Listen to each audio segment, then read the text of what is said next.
নমস্কার, আমি শৈলী। আপনারা দেখছেন শৈলী রান্নাঘর। আজকে বানাবো মিক্স আপ ফ্রায়েড রাইস। তো চলুন দেখা যাক কেমন করে বানানো যায়। এখানে 300 গ্রাম আমি ঘরে খাওয়ার যে চাল হয় মিনিকেট চাল, ওটা ধুয়ে ভিজিয়ে রাখলাম আধা ঘন্টার জন্য। এবার এক টুকরো মাংস পিস নিয়ে নিলাম বড় দেখে চিকেনের। তো ওটাই এই চাকুর সাহায্যে লম্বা লম্বা করে কেটে নিচ্ছি। দেখুন এইভাবে কাটবেন। আমার সবটা কাটা হয়ে গেছে। তো এটা নিয়ে এবার একটা প্লেটে নিলাম। এবার এটা একটু ম্যাগনেট করে রাখছি। তার জন্য দিয়ে দিলাম এখানে বিট নুন হাফ চামচ, দিয়ে দিলাম গোলমরিচের গুঁড়ো হাফ চামচ, দিয়ে দিলাম আদা রসুন বাটা হাফ চামচ করে, দিয়ে দিলাম কাঁচা লঙ্কা বাটা, দিয়ে দিচ্ছি একটু সোয়া সস আর একটু লেবুর রস দিয়ে ভালো করে মিক্স আপ করে এটা রেখে দিচ্ছি সাইডে। তো এবার নিয়ে নিলাম কিছু চিংড়ি মাছ। চিংড়ি মাছটাও সেম প্রসেসে আমি মাখিয়ে নেবো। তার জন্য দিলাম বিট নুন, গোলমরিচের গুঁড়ো, আদা রসুনের পেস্ট এবং কাঁচা লঙ্কা, লেবুর রস ও সোয়া সস দিয়ে ভালো করে মিক্স আপ করে এটা পাশে রেখে দিচ্ছি। তো অন্য সাইডে চলুন দেখি গাজর আর একটা ক্যাপসিকাম নিয়ে নিয়েছি, এটা কেটে নেবো। গাজরটা আমি ছোটো ছোটো টুকরো করে এবং চ্যাপটা চ্যাপটা করে কেটে এটা একটা লম্বা লম্বা করে ঝিরিঝিরি করে কেটে নেবো। দেখুন কীভাবে কাটছি। সবাই তো একটু ছোটো ছোটো গোল গোল করে দেয়, আমি একটু ইউনিক স্টাইলে লম্বা করে দিচ্ছি, কারণ সব কিছু যেহেতু লম্বা লম্বা কেটেছি, চিকেনটাও চিংড়ি মাছটাও বড় আছে, তাই জন্য আমি একটু লম্বা লম্বা করে শেপে কেটে নিচ্ছি। আপনারা যেরকম খুশি দিতে পারেন। তো আমার এটা মনে হলো দেখতে ভালো লাগবে আর খেতেও সুন্দর লাগবে, তাই দিয়ে দিলাম। এরকম ঝিরিঝিরি করে কেটে নিলাম। আপনারাও এইভাবে কেটে নেবেন।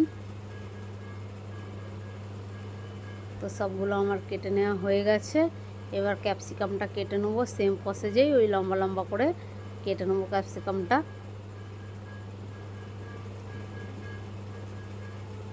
চলুন ক্যাপসিকামটাও লম্বা করে কেটে নিচ্ছি। কিছুই না, ইজিভাবে কেটে যায় ক্যাপসিকাম, যেহেতু নরম। লম্বা লম্বা বড় বড় করে দিলেও কোনো অসুবিধা নেই। এরকম করে সবটা ক্যাপসিকাম আমি কেটে নিচ্ছি।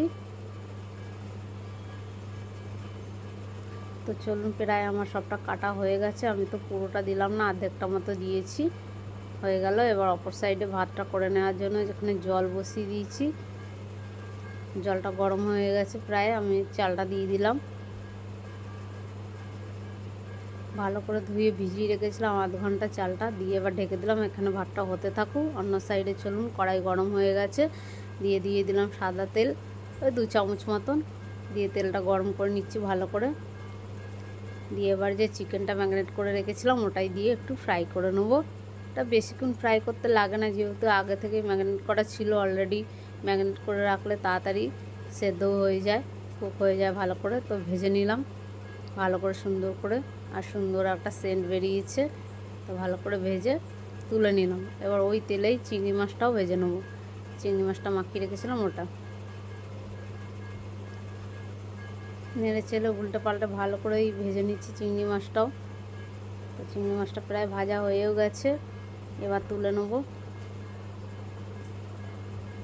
চলুন চিংড়ি মাছটা তুলে নিই। ওই কড়াইতে একটু তেল দিয়ে দিলাম, যেহেতু কড়াইটা মশলা আছে তাইলে আমি ধুলাম না। এবার 2টো ডিম ফাটিয়ে ভেজে নেব। যেহেতু মিক্স ফ্রায়েড রাইস, তাই জন্য ডিম, চিকেন ও চিংড়ি মাছ সবই পড়বে এবং ভেজিটেবলও পড়বে। দিয়ে দিলাম একটু নুন আর একটু গোলমরিচের গুঁড়ো। যেহেতু মশলা ছিল ওই জন্য বেশি দিলাম না, আপনারা চাইলে দিতেও পারেন নাও পারেন গোলমরিচের গুঁড়োটা।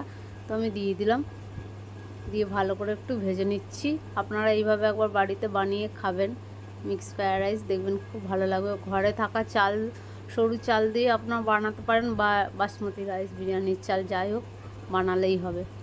এটাও খেতে খুব ভালোই হয়। এদিকে দেখি ভাতটা প্রায় হয়ে এসছে, চলুন জল ঝরিয়ে নিই। তো ভাতের মাঠটা গেলে নিয়েছি। এবার এইদিকে তো কড়াই গরম হয়ে গেছে, তেল দিয়ে দিলাম, দিয়ে দেবো এবার যে গাজরটা কেটে রেখেছিলাম ওটাই ভেজে নেবো। এখানে 4 চামচ মতন তেল দিয়েছি, কারণ রাইসটা এর মধ্যে ফ্রাই করবো, তাই একটু বেশি দিয়ে দিলাম। দিয়ে গাজরটা একটু ভেজে নিচ্ছি, বেশি ভাজবো না, মিডিয়াম ভেজে নেবো। তো প্রায় ভাজা হয়ে গেছে। এবার ক্যাপসিকামটাও এর মধ্যে দিয়ে দেবো। ক্যাপসিকামটাও ভাজতে বেশি সময় লাগবে না, কারণ ক্যাপসিকাম নরম, একটু জল ছেড়ে গেলেই ভাজা হয়ে যাবে। তো হয়ে গেছে। এবার যে রাইসটা রেখেছিলাম জল ঝরিয়ে দিয়ে দিলাম, দিয়ে দেবো স্বাদ মতো নুন, 2 চামচ আমি এখানে নুন দিয়ে দিলাম, দিয়ে দেবো গোলমরিচের গুঁড়ো, দিয়ে এবার ভালো করে নাড়িয়ে চাড়িয়ে নিচ্ছি। দেখুন কত সুন্দর কালারফুল লাগছে দেখতে। আপনারা চাইলে এখানে পেঁয়াজের পাতাও দিতে পারতেন, মটরশুঁটি যা থাকবে। এই সময় তো পেঁয়াজের পাতা পাওয়া যায় না, তাই দিলাম না। তো আপনাদের কাছে যা যা ভেজিটেবল থাকবে সব দিয়ে দিতে পারেন। তো এবার যে চিকেন, চিংড়ি মাছ, ডিম ফ্রাই করে রেখেছিলাম ওটাই দিয়ে দিলাম, দিয়ে ভালো করে একটু মিশিয়ে নিচ্ছি।